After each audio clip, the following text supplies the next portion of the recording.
Hi guys, मैं Lokesh Kumar Saini. Chemistry की class में आप सभी का स्वागत है। अपनी यूनिट चल रही है सॉल्यूशन, और सॉल्यूशन के अंदर आज का टॉपिक चलेगा राउल्ट का नियम या राउल्ट्स लॉ।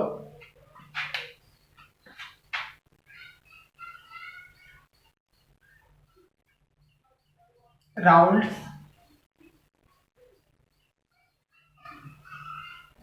लॉ या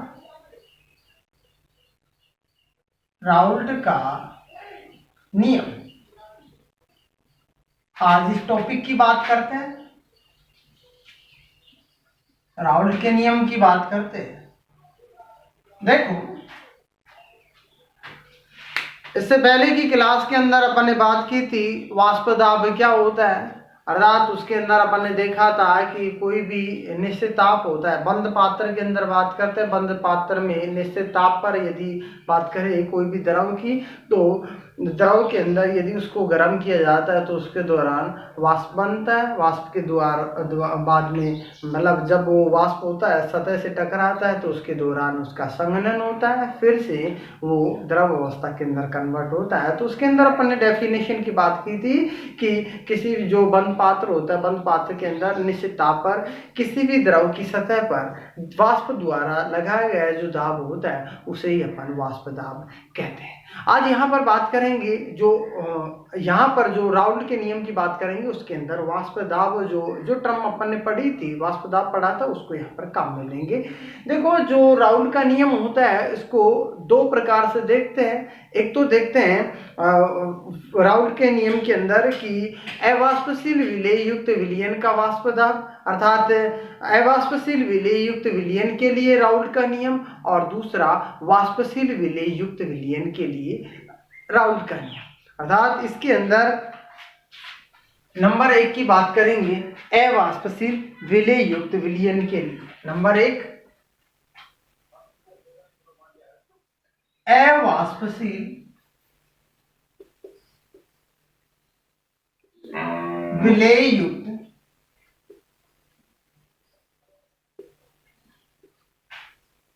विलयन के लिए। देखो, अवाष्पशील विलेय युक्त विलयन के लिए राउल्ट के नियम की बात करते हैं तो अवाष्पशील विलेय युक्त विलयन के लिए राउल्ट के नियम के अंदर जो विलेय होता है वो अवाष्पशील होता है, अर्थात वाष्प अवस्था के अंदर कन्वर्ट नहीं होता है। तो इसके अंदर जो वाष्प अवस्था प्राप्त होती है, अर्थात जो वाष्प दाब प्राप्त होता है, केवल विलायक का ही वाष्प दाब होता है। अर्थात ये कहें इसके अंदर कि माना कि एक पात्र लेते हैं, पात्र के अंदर क्या है, एक क्या है, शुद्ध विलायक। तो शुद्ध विलायक है ये। अब इस शुद्ध विलायक के अंदर इस शुद्ध विलायक को, इस पात्र को एक बेलजार से ढक देते हैं, और बेलजार से ढकते हैं तो इसके अंदर ये जो वाष्प दाब प्राप्त होता है, शुद्ध विलायक का वाष्प दाब प्राप्त हो रहा है। जब इसके अंदर क्या मिला दिया जाता है, अवाष्पशील विलेय मिला दिया जाता है, तो अवाष्पशील विलेय मिलाने के बाद में इसका जो वाष्प दाब प्राप्त होता है, जो पहले जो विलायक का जो वाष्प दाब प्राप्त हो रहा था उससे भी कम वाष्प दाब प्राप्त होता है, क्योंकि इसके अंदर क्या मिला दिया गया, अवाष्पशील विलेय मिला दिया गया। क्योंकि इसका तो वाष्प प्राप्त होता नहीं है, ये जो इसका ये वाष्प के अंदर कन्वर्ट नहीं होता है, ये जो द्रव अवस्था पाई जा रही है केवल इसी का ही वाष्प प्राप्त होता है। तो इसके अंदर यदि विलायक के वाष्प दाब को मैं यहाँ पर बात करूं, विलायक के वाष्प दाब को यदि यहाँ पर P0 A से डिनोटेट किया जाए, अर्थात PA से डिनोटेट करता हूँ, सॉरी PB से डिनोटेट करता हूँ, और इसके जो मॉल अंश होगा उसको अपन बात करते हैं XB से, और विलेय का जो वाष्प दाब होगा, माना कि यहाँ पर वाष्प दाब, विलेय का वाष्प दाब PA से, और इसका जो मॉल अंश होगा उसको XA से। तो इसका जो वाष्प दाब होगा वो तो प्राप्त होता नहीं है क्योंकि अवाष्पशील है, और इसका जो मॉल अंश होगा वो भी यहाँ पर काम में नहीं आएगा क्योंकि अवाष्पशील विलेय है।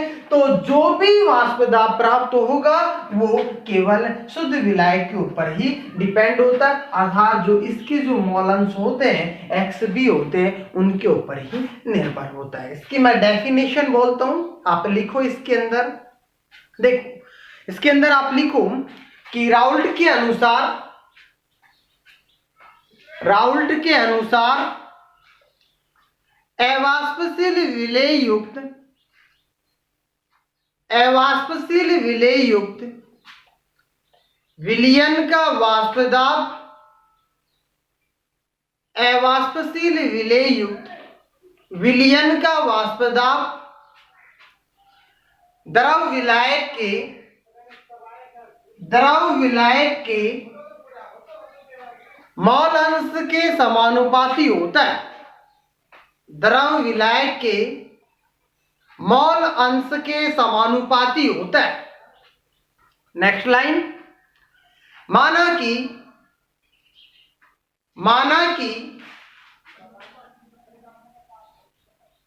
विलयन में ठोस विलेय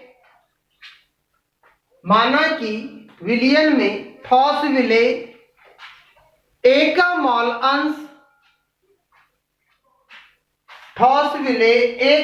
अंश XA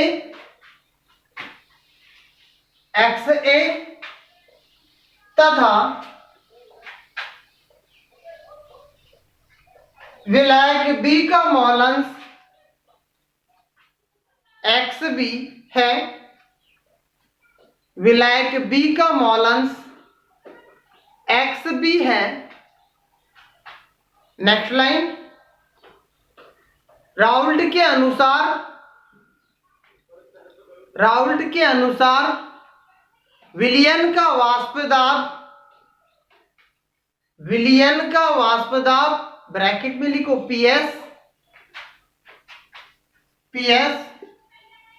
विलयन का वाष्प दाब द्रव विलायक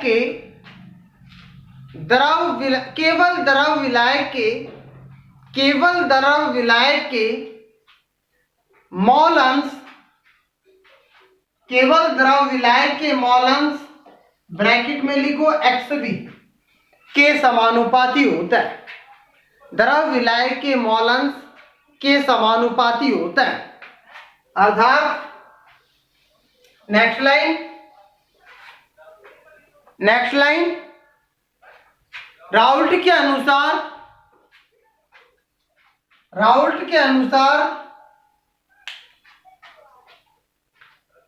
विलयन का वाष्प दाब केवल द्रव विलायक के मॉल अंश के समानुपाती होता है। विलयन का वाष्प दाब केवल द्रव विलायक के मॉल अंश के समानुपाती होता है। PS समानुपाती होता है XB। इक्वेशन नंबर 1, यदि समानुपाती को हटाते हैं तो समानुपाती स्थिरांक P0 XB। इक्वेशन नंबर 2, इसको अपन इस प्रकार से भी लिख सकते हैं, PS/P0 बराबर XB। इक्वेशन नंबर 3, यहां पर यदि बात करें जो P0 होता है शुद्ध विलायक का वाष्प दाब होता है, क्योंकि P0 बराबर शुद्ध विलायक का वाष्प दाब जो कि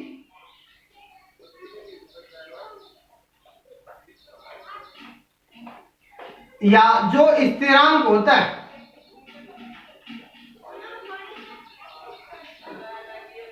देखो यहां पर इक्वेशन नंबर 3 से अपन इस प्रकार से लिख सकते हैं, क्योंकि समीकरण